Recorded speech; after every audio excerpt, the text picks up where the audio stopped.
O nosso coração também, ele pode ser um coração cheio de amor. Olha o que diz Deuteronômio capítulo 6, versículo 5. Ame o Senhor, o seu Deus, de todo o seu coração, de toda a sua alma e com todas as suas forças. O amor de Deus, ele é derramado em nossos corações. É isso que o apóstolo Paulo falou aos Romanos, no capítulo 5, versículo 5. E a esperança não nos decepciona, porque Deus derramou seu amor em nossos corações por meio do Espírito Santo que Ele nos concedeu. Então, nós podemos ter um coração cheio de amor, cheio de gratidão, quando o Espírito Santo de Deus fizer isso conosco. Amém? Deus é quem derrama do amor dele em nosso coração. Mas o nosso coração também, ele pode ser um local onde nasça o medo.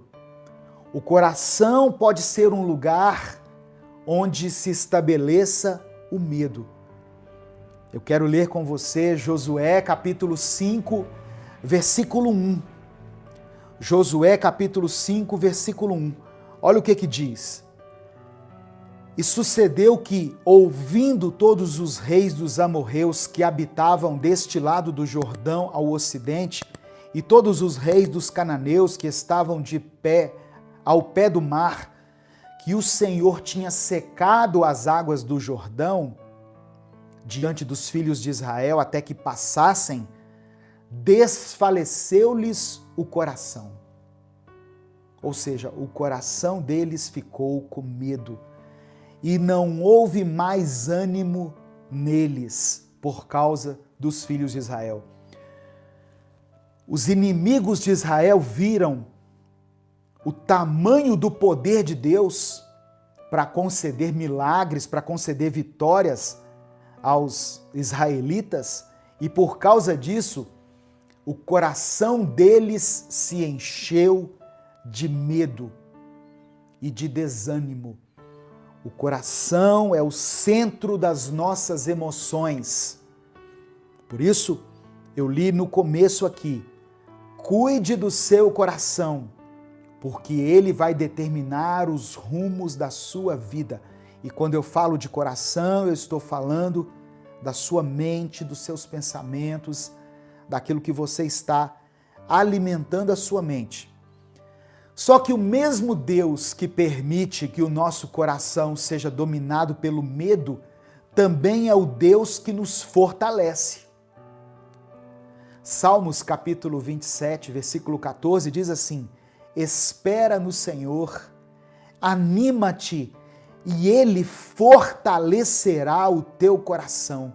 Espera, pois, no Senhor. Deus é aquele que fortalece, que revigora o seu coração. E aí você consegue ter forças para romper, para continuar rompendo na sua vida, mesmo diante das dificuldades, das adversidades que você estiver enfrentando. Deus é o que ministra força ao seu coração. Amém? Receba aí essa palavra em nome de Jesus. Outra coisa que é importante em relação ao coração é entendermos que o pecado nasce no nosso coração. O pecado nasce no nosso coração. Lembra quando Deus chamou Caim e conversou com ele? Quando Caim estava prestes a assassinar Abel por causa da inveja, o que Deus falou? O pecado jaz à porta. Cumpre a ti dominá-lo, cumpre a ti repreendê-lo. Deus estava dizendo assim: Caim, o pecado está na porta do seu coração. Cabe a você cuidar do seu coração, não permitir que esse sentimento domine as suas ações.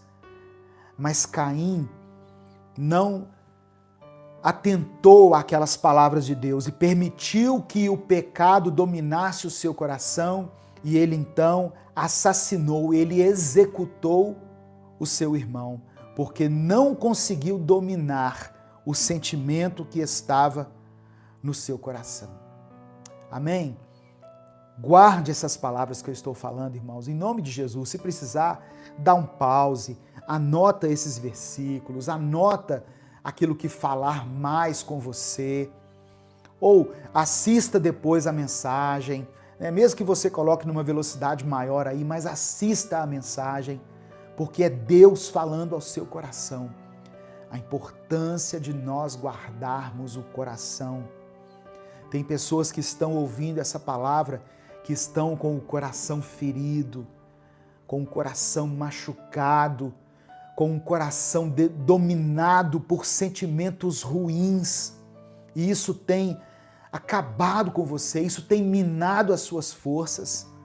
Mas Deus quer falar com você hoje, amém? No nome de Jesus. Ouça, aquele que tem ouvidos, ouça o que o Espírito diz à igreja. A angústia é um sentimento que brota no nosso coração por causa de algum acontecimento ou de alguma situação que nós estejamos enfrentando. Tem pessoas que estão enfrentando situações difíceis na sua família, no seu trabalho, nas suas finanças, situações difíceis no seu relacionamento conjugal, e isso chega ao coração dela e se transforma em angústia.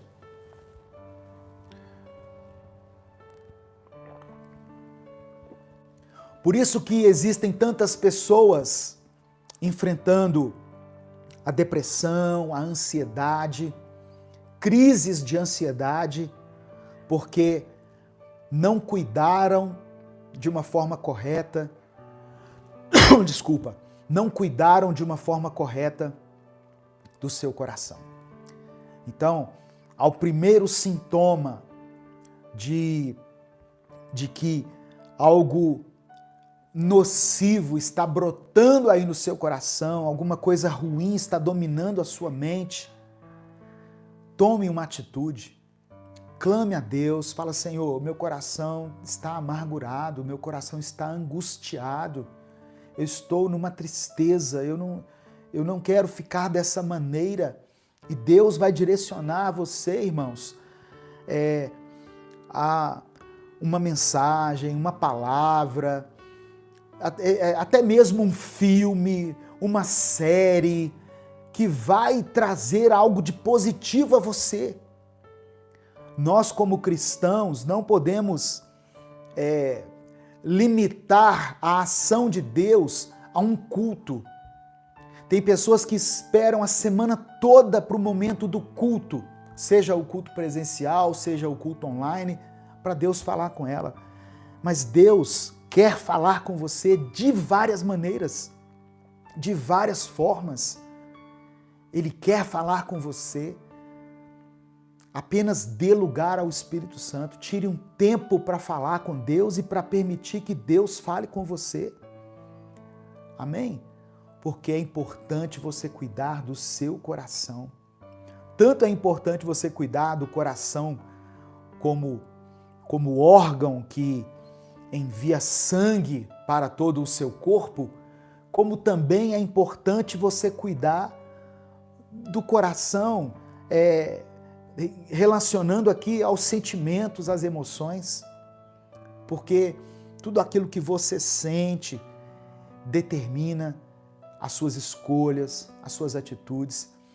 Quantas escolhas erradas nós fizemos ao longo da vida, baseados apenas nas nossas emoções, não é verdade? Quantas pessoas cometeram erros porque deram ouvidos à voz do seu coração. E a palavra do Senhor diz que o coração do homem é enganoso. E aqui, em Jeremias capítulo 4, fala do coração angustiado. Olha aqui, Jeremias capítulo 4, verso 19. Ah, minha angústia, eu me contorço de dor, ó paredes do meu coração. O meu coração dispara dentro de mim, não posso ficar calado. Ouvi o som da trombeta, ouvi o grito de guerra. O profeta dizendo: o meu coração está angustiado, eu não consigo ficar calado. Enfim, o coração é o centro da vontade humana. E quando uma pessoa tem o coração endurecido, ela se recusa a fazer aquilo que Deus ordena. Ela pode ouvir o que for, mas ela se recusa a fazer aquilo que é certo. Talvez você seja uma pessoa assim. Ou talvez você conviva com pessoas assim. Pessoas de coração endurecido. Você pode falar com ela, você pode alertá-la, mas ela endureceu o coração dela se cauterizou a tal ponto que ela não muda. Pessoas de coração duro, pessoas de coração endurecido. Obrigado, Mateus Rios, pelo superchat. Que Deus te abençoe, viu? No nome de Jesus. Obrigado a todos os irmãos que contribuem aí com o nosso ministério. Esse coração endurecido foi o coração de Faraó quando Israel estava prestes a deixar o Egito. A palavra do Senhor que diz que o próprio Deus endureceu o coração de Faraó e Faraó não se curvava à vontade de Deus de maneira alguma. Pessoas que têm o coração duro, elas têm dificuldade em se submeter a uma liderança. Por isso que nós vemos tantas pessoas insubmissas, insubordinadas, pessoas que não conseguem parar em igreja nenhuma, em ministério nenhum, porque quando alguém começa a orientá-la, a dizer o que ela deve fazer, ela não se submete, porque é um coração endurecido. Então, nós precisamos ter um coração ensinável, porque o coração endurecido é aquele que não aprende. Lembra quando Paulo escreveu sobre a infantilidade da igreja?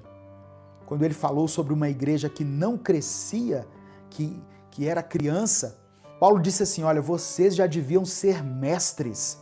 Pelo tempo que vocês estão aprendendo, vocês já deviam estar ensinando. Mas até hoje eu preciso dar a vocês o leite, um alimento fraquinho, porque era uma igreja de coração endurecido. Nós temos que ter um coração ensinável, um coração submisso, um coração que esteja disposto a obedecer lideranças que foram estabelecidas por Deus. Quem não consegue se submeter a uma liderança espiritual terrena, constituída de forma legítima, também vai ter dificuldades de se submeter à liderança de Deus, ao comando de Deus. Eu não estou falando aqui de uma obediência cega, mas de reconhecer a autoridade. E enquanto ela estiver andando, essa autoridade andando nos princípios bíblicos, sermos obedientes a ela.